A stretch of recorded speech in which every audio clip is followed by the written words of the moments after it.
Howdy folks, and welcome back. So I got my Surge modified the way that I want it.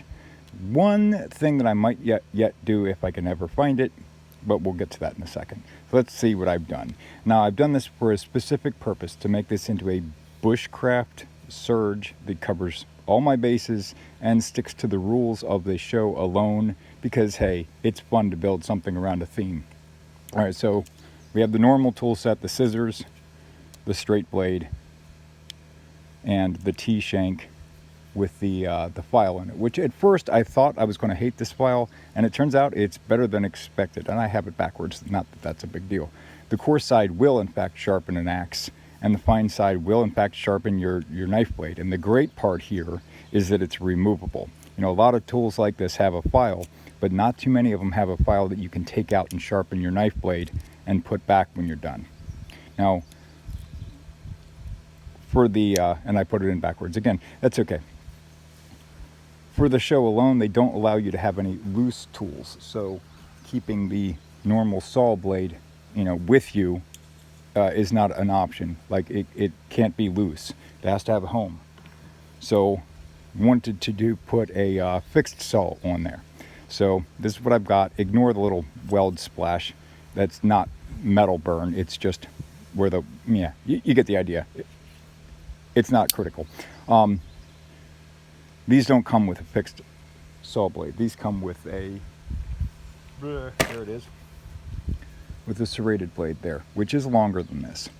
The only saw blade that actually fits on the Surge is from the EOD, but they want like 129 bucks for it, or it's still expensive and it's coming out of Ukraine, and I just don't trust the sellers on eBay. Like, maybe they're fine, but seems like a crapshoot to me. So this is a saw blade off of a Leatherman Wave Plus. It doesn't exactly fit in that it's a little bit too small, so it winds up getting awfully floppy up in here.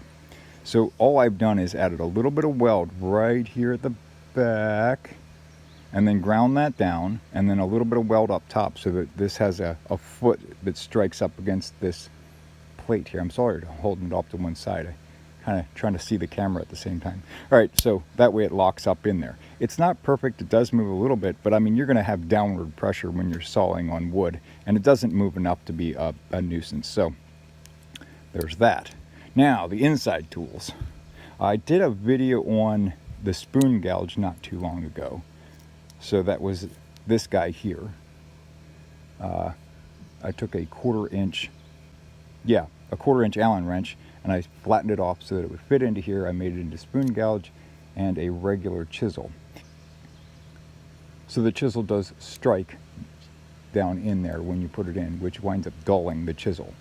So what I like to do to solve that is just glue a little piece of leather down in there, if you can see that kind of light surface, so that it doesn't strike that and get dull as a result. The other thing that I've done on this side is I have made a knife blade, and it's razor sharp. So I took one of their large screwdriver blades and made that, which I consider the large screwdriver blade still important, so I kept that. I just ordered another one and sharpened it, you know, profiled it and sharpened it, and there you go. It's not hollow ground or anything special like that, but it is pretty good. I also moved the fingernail catch back a little bit. So it was further up, and that helps be able to get just that tool out when they're in there together. So I can grab that one or that one. I've also isolated whatever I could. I had the old Harbor Freight Gordon, so I used a bunch of their copper or brass washers on this build just to make things, it's so much more free than when I started. Like, it is a lot easier to operate just by putting those washers in. Let me cut here. I failed to mention this earlier, so I want to splice this into the video somewhere. Two other things that I did to the Surge here was I added the pocket clip off the Gordon. I just had to reshape it just a little bit to get it to drop into there. And the way this works is I've also flattened the end of it, if I gotta get it out of there, which it does come out, just not on camera. Come on. There it is. Flatten the end of it to make that into another flat screwdriver.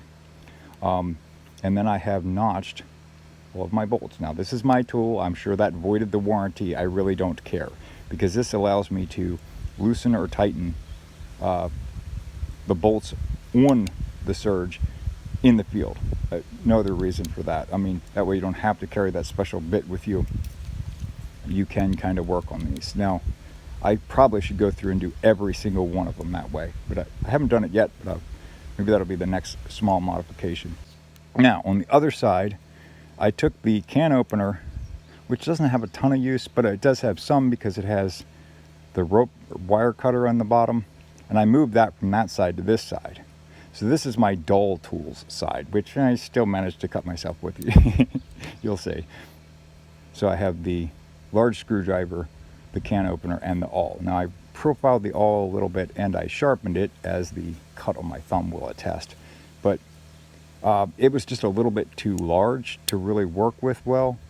It was making too large of a hole when you're punching it through things. So this is a little bit better of a profile, just to skinny it up just a little bit and sharpen it just a little bit more. Kind of had a weird edge. It was very, almost like a 45-degree angle. So, all right. So that's it. That is the modified Leatherman Surge, and I am pretty happy with that. As I said, I wanted to possibly look into getting the EOD saw blade, but at this point, the wave one is going to work just fine. I know it's a little shorter than it really needs to be, but I can't make it longer. All right, guys, thanks for watching. Hope you enjoyed, and have a great day. I finally got my Leatherman wave, blah, blah.